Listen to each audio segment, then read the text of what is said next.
રાધે કૃષ્ણ મિત્રો, આજની આ કથામાં આપણે એ જાણીશું કે રાવણના મૃત્યુ પછી મંદોદરીએ વિભીષણ સાથે શા માટે લગ્ન કર્યા હતા. બહુ ઓછા લોકો હશે જે જાણતા હશે કે રાવણના મૃત્યુ પછી તેની પત્નીએ તેના દુશ્મન સાથે લગ્ન કર્યા હતા. હા, એ વાત સાચી છે કે રાવણની પત્ની મંદોદરી રાવણના ભાઈ અને દુશ્મન વિભીષણ સાથે ફરીથી લગ્ન કર્યા હતા. પરંતુ મંદોદરીએ આવું કેમ કર્યું? આ પ્રશ્ન ઊભો થાય છે. મંદોદરી ધાર્મિક પણ હતી અને સાચા અને નૈતિક માર્ગ પર ચાલવાનું માનતી હતી. તે તેના પતિ પ્રત્યે સમર્પિત હતી અને છતાં તેણે તેના પતિના દુશ્મન સાથે લગ્ન કેમ કર્યા? આ વાત થોડી ચોંકાવનારી હતી. હકીકતમાં મંદોદરીએ વિભીષણના લગ્નના પ્રસ્તાવને ફગાવી દીધો હતો. પરંતુ જ્યારે રામે તેને કહ્યું કે તેણે શ્રીલંકાના નવા રાજા વિભીષણ સાથે લગ્ન કરવા જોઈએ, ત્યારે તેણે બીજા લગ્ન કરવાનું વિચાર્યું. મિત્રો, જો આપને આ વિડીયો પસંદ આવે તો લાઈક કરજો, શેર કરજો. આપ આ ચેનલને પહેલીવાર જોઈ રહ્યા છો તો સબસ્ક્રાઈબ કરી લેજો અને બેલ આઇકોન પર ક્લિક કરવાનું ભૂલતા નહીં મિત્રો, એટલે આવનાર નવા વિડીયોની માહિતી આપ સુધી તુરંત પહોંચી શકે. ધન્યવાદ. વાસ્તવમાં રાવણ સાથે મંદોદરીના લગ્ન બળજબરી અને બળાત્કાર હેઠે થયા હતા. જે રીતે રાવણે સીતાનું અપહરણ કર્યું હતું, તેવી જ રીતે તેણે મંદોદરીનું પણ અપહરણ કર્યું હતું. મંદોદરીનું જીવન એક ઉતાર ચઢાવથી ભરેલું હતું. પહેલાં તે અપ્સરા હતી, પરંતુ તેણે પાર્વતીને એક વાત પર એટલા ગુસ્સે કરી દીધા હતા કે પાર્વતીએ તેમને શ્રાપ આપ્યો હતો. આ પછી મંદોદરીની જિંદગી બદલાઈ ગઈ હતી, પરંતુ તેના જીવનમાં ઉતાર ચઢાવનો અંત આવ્યો નહીં. પાર્વતીને કેમ ગુસ્સો આવ્યો હતો? તો કે પુરાણો અનુસાર મધુરા નામની અપ્સરા ભગવાન શિવની શોધમાં કૈલાસ પર્વત પર પહોંચી. જ્યારે તે ભગવાન શિવ પાસે પહોંચી ત્યારે તેને ત્યાં પાર્વતી ન મળ્યા અને તેણે ભગવાન શંકરને આકર્ષવાનો પ્રયાસ કર્યો. જ્યારે પાર્વતી ત્યાં પહોંચ્યા તો તેણે મધુરાના શરીર પર શિવની ભસ્મ જોઈ પાર્વતી ખૂબ જ ગુસ્સે થઈ ગયા અને મધુરાને શાપ આપ્યો કે તે 12 વર્ષ સુધી દેડકા બનીને કૂવામાં જ જીવશે. મધુરાનું જીવન હવે મુશ્કેલ અને કષ્ટોથી ભરેલું બની ગયું હતું. જ્યારે આ બધી ઘટનાઓ બની રહી હતી ત્યારે રાક્ષસ રાજા માયાસુર તેની પત્ની સાથે કૈલાસ પર્વત પર પુત્રીની ઈચ્છા સાથે તપસ્યા કરી રહ્યા હતા. બંનેએ 12 વર્ષ સુધી તપસ્યા કરી.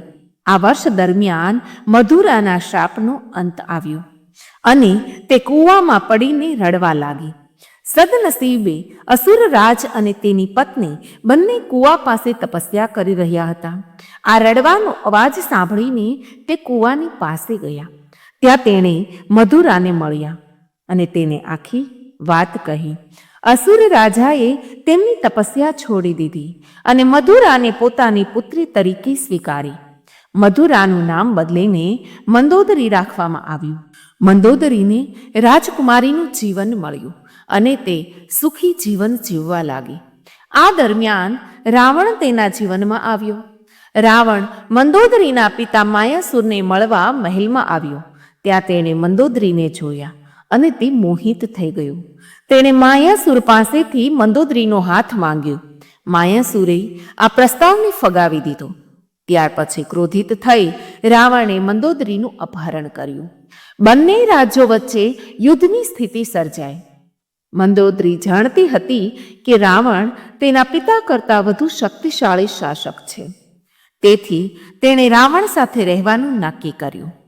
રામાયણમાં મંદોદરીના પાત્રને અત્યંત નૈતિક બતાવવામાં આવ્યું છે. મંદોદરી રાવણની રાણી બન્યા. પાછળથી રાવણ લંકાનો રાજા બન્યો અને ગંધર્વો તેમજ નાગોની અનેક કન્યાઓને પરણ્યો. પરંતુ પોતાના સદ્ગુણ, સચ્ચારિત્ર અને વ્યવહાર કુશળતાના કારણે મંદોદરીએ જ તેની પટરાણીનું પદ શોભાવ્યું અને તે હંમેશા રાવણના પ્રિય બની રહ્યા. મંદોદરીને જોતા જ તેના સતીત્વનું તેજ અચતું રહેતું નહોતું. જ્યારે હનુમાનજી સીતાની શોધમાં ગયા ત્યારે મંદોદરીને જોતા ઘડીભર માટે હનુમાનજીને શંકા થઈ ગઈ હતી કે આજ તે સીતાજી છે કે શું? શીલવાન જ શીલવાન માણસોના મહિમાને પારખી શકે છે. સતી મંદોદરી પોતે શીલવતી હતી, એટલે શીલવાન પુરુષોમાં ઉત્તમ એવા પુરુષોત્તમ શ્રી રામચંદ્રના મહિમાને તે પારખી શક્યા હતા. રામચંદ્રના પુરુષાર્થ, સચ્ચાઈ, પવિત્રતા વગેરે ઉચ્ચ ગુણોની મંદોદરીની હૃદયથી ખાતરી થઈ ચૂકી હતી અને શ્રી રામચંદ્રજીને જોયા વિના જ અંતરથી તે તેમના ભક્ત બની ચૂક્યા હતા. વળી બીજી સતી સ્ત્રીના હૃદયને પણ સતી મંદોદરી ઓળખી ચૂક્યા હતા. સીતાને રાવણ હરી લાવ્યો ત્યારે તે સતી સ્ત્રીનું હૃદય કેવું દુભાતું હશે તથા પ્રભુ આગળ કેવો ભારે દંડ રાવણે દેવો પડશે એ વસ્તુની ખાતરી મંદોદરી સારી પેઠે સમજતા હતા. એટલે સીતાનું હરણ કરી લાવેલા પોતાના પતિને આ સતી સ્ત્રીએ સાફ શબ્દોમાં કહી દીધું હતું કે નાથ, તમે સતી સ્ત્રીઓને કદાપી દુભાવો નહીં. કૃપા કરીને સીતાને રામચંદ્ર પાસે પાસી મૂકી આવો. જે પુરુષ પારકી સ્ત્રીને બળાત્કારે ઘરમાં લાવે છે તે કદાપી સુખી થતો નથી. છાતી પર મોટો પથ્થર બાંધીને સાગર તરી શકાય ખરું? એ જ રીતે પારકી સ્ત્રીનું હરણ કર્યાનો મહાપાતક રૂપી પથરું છાતીએ બાંધીને ભવસાગર તરાશે ખરું? હાથે કરીને ઝેર ખાઈએ પછી કદાપી અમર થવાય ખરું? છાપના મોંમાં હાથ નાખીએ તો સાપ પણ આપણને ડસ્યા વગર રહે ખરું? સીતાના પતિ શ્રી રામચંદ્રજીને જેવા તેવા પુરુષ ન માનો તમે. એ પુરુષોમાં ઉત્તમ પુરુષોત્તમ છે. મારું હૃદય તો એમ સાક્ષી પૂરે છે કે તેઓ મનુષ્ય નથી, પરંતુ તેઓ સર્વેશ્વર છે, સર્વસમર્થ પરમ પુરુષ છે. વળી રામચંદ્ર દયાના સાગર છે.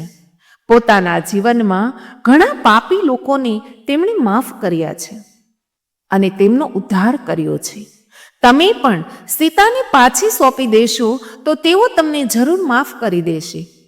હવે આપણે ઘણા વર્ષ રાજ્ય કર્યું, હવે રાજ્ય આપણા પુત્ર ઇન્દ્રજીતને સોંપી દઈએ અને આપણે બંને વનમાં જઈ પ્રભુનું ભજન કરીએ. મંદોદરીએ આ રીતે લંકેશ્વરને અનેક વાર સમજાવ્યું, પટાવ્યું અને મર્યાદામાં રહીને કહેવાય એટલું ઘણું બધું કહ્યું, પરંતુ રાવણ એકલો બે ન થયો.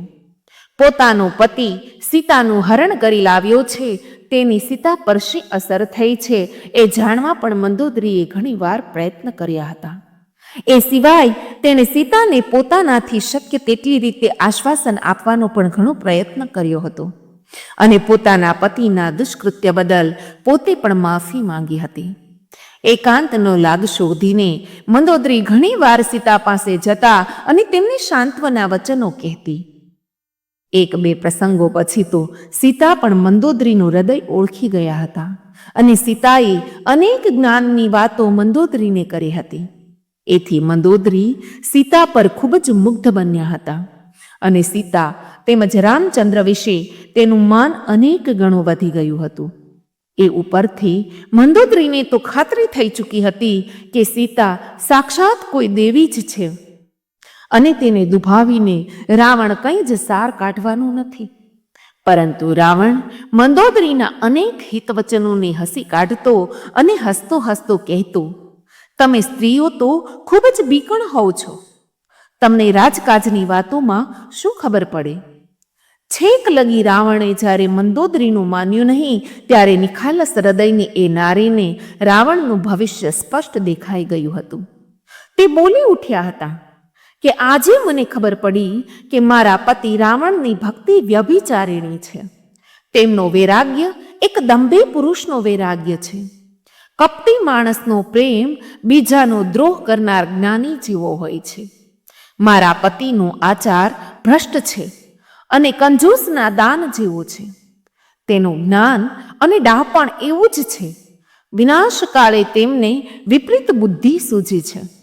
એટલે હવે તેમનામાં જ્યાં સુધી પ્રાણ છે ત્યાં સુધી હવે તેઓ માનવાના નથી. જરૂર હવે તેમનું મૃત્યુ નજીક આવ્યું છે. સતી મંદોદરી વિશે એક બીજી પણ વાત ધ્યાનમાં લેવા જેવી છે. તે એ કે જે માણસો સીતાના હરણ સંબંધમાં રાવણને હિત વચનો કહેવા જતા હતા, સલાહ આપવા જતા હતા, તેમને બધાને રાવણ સખત રીતે ધુતકારી કાઢતો હતો. પોતાના વૃદ્ધ મામા માલ્યવંતને પણ રાવણે પોતાને આ બાબતમાં હિત વચનો કહેવા બદલ ભરી સભામાં ધમકાવી નાખ્યા હતા અને સાવ ઉતારી પાડ્યા હતા. એ જ રીતે વિભીષણે સીતાને પાછી સોંપી દેવાનું કહેતાની સાથે જ રાવણે તેમને એક લાત મારી હતી. આ જ રાવણને મંદોદરી ઘણીવાર આ રીતના હિત વચનો કહેતી, છતાં કોઈ દિવસ રાવણે તેને ધિક્કાર્યા કે તિરસ્કાર્યા નથી. મંદોદરીના સતીત્વનો તથા પોતાના પતિ રાવણ પ્રત્યેના તેના અનન્ય પ્રેમનો આ એક સચોટ પુરાવો છે.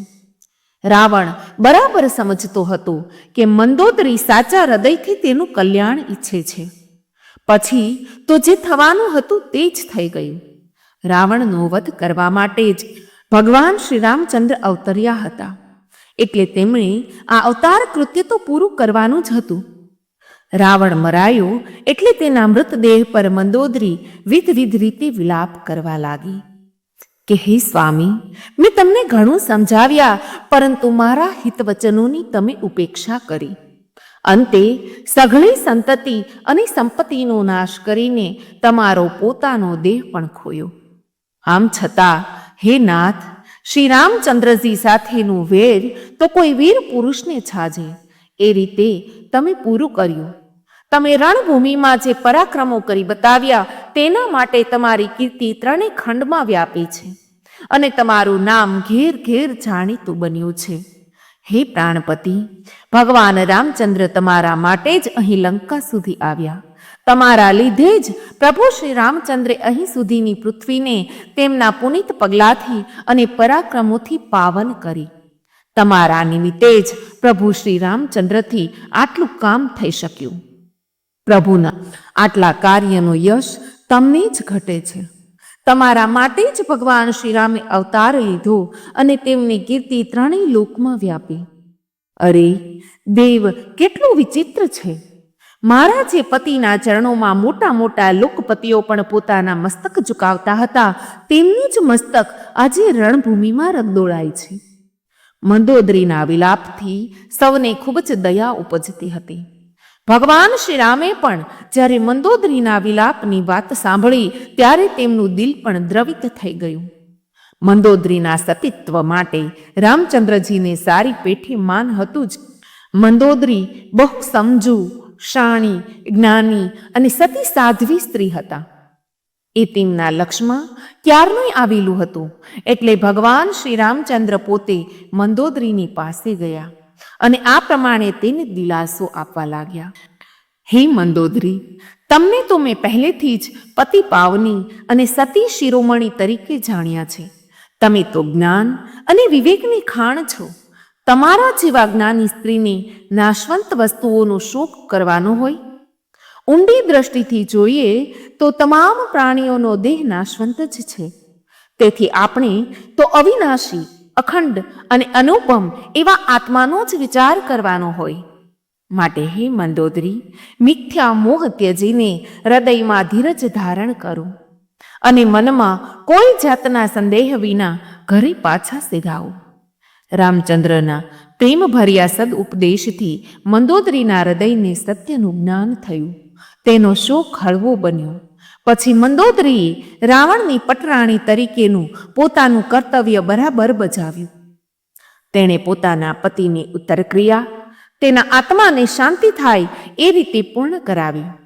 રાક્ષસ સમાજમાં દિયરવટાના રિવાજ પ્રમાણે મોટા ભાઈની રાજગાદી તો નાના ભાઈને મળતી જ હતી, પરંતુ મોટા ભાઈની રાણીઓ પણ નાના ભાઈની રાણીઓ બનતી. મંદોદરી વિધવા બની. રાવણના મૃત્યુ પછી ભગવાન શ્રી રામે વિભીષણને મંદોદરી સાથે લગ્ન કરવાનો પ્રસ્તાવ મૂક્યો. તે સ્પષ્ટ કરે છે કે વિભીષણ સાથે મંદોદરીની જિંદગી સારી બની રહેશે. જો કે મંદોદરીએ આ પ્રસ્તાવ ફગાવી દીધો હતો. કહેવાય છે કે આ પછી એકવાર ભગવાન શ્રી રામ, માતા સીતા અને હનુમાનજી મંદોદરીને મળવા ગયા. ત્યારે જ્યોતિષના મહાન વિદ્વાન મંદોદરીને સમજાયું કે ધાર્મિક, તાર્કિક, નૈતિક, દ્રષ્ટિકોણથી રાવણના ભાઈ વિભીષણ સાથે લગ્ન કરવાનું ખોટું નથી. આ વાત સમજતા જ તેને પ્રસ્તાવ સ્વીકારી લીધો. આ પછી તેણે વિભીષણ સાથે લગ્ન કર્યા. વાલ્મીકીની રામાયણમાં રાવણના મૃત્યુ પછી મંદોદરી વિશે વધુ કંઈ કહેવામાં નથી આવ્યું, પરંતુ રામાયણના બીજા સંસ્કરણમાં તેના વિશે ઘણી વસ્તુઓ કહેવામાં આવી છે કે વિભીષણને પણ તેના ભાઈની પત્ની સાથે લગ્ન નહોતા કરવા, પરંતુ રાવણના મૃત્યુ પછી મંદોદરી વિધવા થઈ ગઈ હતી. ભગવાન રામે વિભીષણને તેના ભાઈની પત્ની સાથે લગ્ન કરવાની સલાહ આપી. આ પરંપરા તે સમયે માન્ય હતી. વિભીષણને પહેલેથી જ ઘણી રાણી હતી. આ કારણે તે તૈયાર ન હતા. જો વિભીષણ લગ્ન કરશે તો તેને તેના ભાઈની જગ્યાએ લંકા પર શાસન કરવાનો નૈતિક અધિકાર મળશે. તેથી તેણે તેવું કરવું પડ્યું. લગ્નનો સંબંધ રાજકારણ અને શાસન સાથે હતો. એવું પણ કહેવાય છે કે પતિ પત્નીના સંબંધોમાં કોઈ શારીરિક સંબંધ ન હતો. આ લગ્ન માત્ર શાસન સાથે સંબંધિત હતા, કારણ કે મંદોદરીની પણ ઈચ્છા હતી કે તેના પતિના મૃત્યુ પછી લંકામાં સ્થિરતા અને સમૃદ્ધિ આવે. આ રિવાજ અનુસાર મંદોદરી રાવણની ગાદીએ આવેલા નવા લંકાપતિ વિભીષણના રાજરાણી બન્યા. કોઈને એમ થશે કે જો મંદોદરી પોતાના પતિ પાછળ ચિતા ખડકીને બળી ન મરી તો તે સાચા અર્થમાં સતી છે ને? પરંતુ પતિ પાછળ બળી મરવું એ જ કંઈ સતીત્વનું માપદંડ નથી, અને હોય તો તે એક સાવ ક્ષુલક માપદંડ છે. સમાજે તથા પ્રારબ્ધે જેને પોતાના પતિ તરીકે રહ્યો તેનું કર્તવ્ય બુદ્ધિ અને હૃદયની સાચી ભાવનાથી તન મન ધનથી કલ્યાણ ઈચ્છવું, તેની સેવા ઉઠાવવી, એનું જ નામ સતીત્વ છે. આમ મંદોદરીએ વિભીષણ સાથે પુનઃ લગ્ન કર્યું હોવા છતાં લોક હૃદયમાં તેઓ એક સતી તરીકે સાચી રીતે સ્થાન પામ્યા છે. બ્રહ્મપુરાણમાં નીચે મુજબનો એક શ્લોક છે: અહલ્યા દ્રૌપદી સીતા તારા મંદોદરી તથા પંચકન્યા સ્મરે નિત્યમ મહાપાતક નાશનમ. આ શ્લોકમાં જે 5 સતીઓ 5 કન્યાઓનો સમાવેશ કરવામાં આવ્યો છે, તેમાં મંદોદરીનો પણ સમાવેશ કરવામાં આવ્યો છે. 5 પ્રાતઃ સ્મરણીય નારીઓમાં મંદોદરીના સ્મરણ માત્રથી મનુષ્યના જીવનના તમામ મહાપાપોનો નાશ થાય છે. તો મિત્રો, આશા રાખું છું કે આ વિડીયો આપને પસંદ આવ્યો હશે. વિડીયોને લાઈક કરી, શેર કરી, કમેન્ટમાં જય શ્રી રામ અવશ્ય લખજો, અને અમારી ચેનલ વ્રત સાધનાને સબસ્ક્રાઈબ કરી લેજો, જેથી કરીને આવા જ અવનવા વિડીયો આપને મળતા રહે. મિત્રો, મારી સાથે અંત સુધી જોડાઈ રહેવા બદલ આપ સૌનો ખૂબ ખૂબ આભાર. જય શ્રી કૃષ્ણ. રાધે રાધે.